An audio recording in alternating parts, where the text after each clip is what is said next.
Hello friends, नमस्ते। Sangeeta boutique में आपका स्वागत है। आज मैं आपको एक टॉप की कटिंग एंड स्टिचिंग बताऊंगी। इसमें 2.25 मीटर कपड़ा मैंने लिया है। ये इसकी कटिंग स्टार्ट करते हैं। सबसे पहले हम इसमें अस्तर की कटिंग करेंगे। इसमें हमने 10 इंच का एक अस्तर लगाने के लिए कपड़ा लिया है।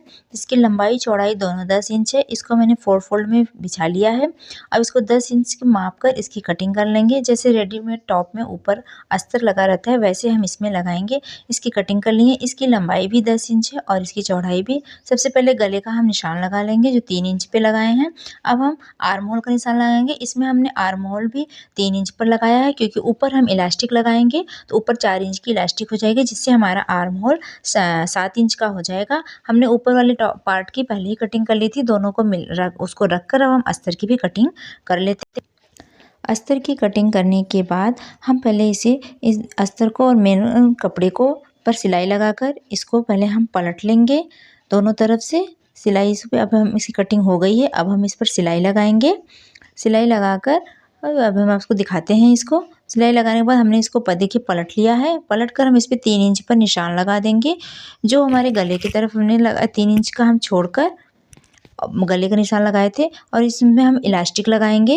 इसके लिए हमने 8 इंच की इलास्टिक ली है, जो आगे 4 इंच और 4 इंच पीछे के लिए। अब हम बाजू की कटिंग करेंगे। हमने ये 20 इंच की लंबाई और 40 इंच के चौड़ा एक कपड़ा लिया है, जिसे हमने 4 फोल्ड में फोल्ड कर लिया है। अब हम देखिए जिसे दिखा रहे हैं, इस तरह से हम जो नीचे हमने आर्म होल कट किया था वहाँ से हम इसको जोड़ देंगे, और ऊपर आर्म होल जोड़ने के बाद हम पूरे में इलास्टिक लगा देंगे। इलास्टिक लगाने के बाद देखिए ये कुछ इस तरह से दिखाई दे रहा है। ऐसे हो जाएगा ये इलास्टिक लगाने पे। ये जब पूरा बन जाएगा तो ये अच्छी तरह से समझ में आएगा। इसमें मैंने बाजू में भी इलास्टिक लगाया है और इसके गले पर भी इलास्टिक लगाया है। ये दोनों तरफ इलास्टिक लगाया है। ये बनने के बाद बहुत ही अच्छा लग रहा है। और बाजू में जो हमने बाजू की कटिंग की थी, जहाँ तक हमने आर्म होल की कटिंग की थी वहाँ तक बाजू को जोड़ दिया। इसके ऊपर जितना भी कपड़ा बचा हमने उसको मोड़ के सिलाई करने के बाद उसमें इलास्टिक डाल दिया 8 इंच की।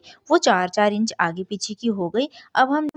अब हम इसके नीचे यानी स्कर्ट पार्ट की कटिंग करेंगे, जिसमें हम प्लेटें डाल के इसमें अटैच करेंगे। इसकी लंबाई हमने 13 इंच ली है और चौड़ाई इसकी लगभग 40 इंच है। इसको मैंने डबल फोल्ड में कट किया था, और फिर अब इसको हमने प्लेटें ऐसे छोटे छोटे प्लेटें डालकर इसको जोड़ लिया, और नीचे का भी ऐसे हम इसको अब मोड़ देंगे, फोल्ड कर देंगे, और इसके किनारे साइड में भी सिलाई लगा लेंगे। ऐसे छोटी छोटी सी इसमें प्लेटें डाल के पहले हमने इसको जोड़ा और फिर इसको फोल्ड कर दिया। इसके गले पर हमने एक पट्टी लगाई है, लगभग 2 इंच की चौड़ी पट्टी है ये। हमने सबसे पहले 9 इंच की लंबाई और लगभग 10 इंच की चौड़ाई का एक कपड़ा लिया। उसे बीच से हमने फोल्ड करके उस पर सिलाई लगाकर उसको सीधा कर लिया। फिर उसको बीच में हमने दोनों तरफ से उसमें प्लेटें डाल के उसको ऐसे इस तरह से बना लिया, और फिर दोनों कंधे गले पर हमने इसको जोड़ दिया है। ये लगभग 3 इंच की लगभग ये चौड़ी इसकी पट्टी है, और दोनों को गले पे लगाने के बाद ये कुछ इस तरह से देखने में लग रहा है। बनने के बाद ये बहुत अच्छा लग रहा है। अब इस पे हम सिलाई लगा देते हैं। सिलाई लगाने के बाद पूरी तरह से हमारा ये टॉप तैयार हो गया है। तो फ्रेंड्स, ये टॉप आपको कैसा लगा प्लीज़ कमेंट करके ज़रूर बताइए, एंड वीडियो को लाइक शेयर एंड सब्सक्राइब करिए। वीडियो देखने के लिए धन्यवाद।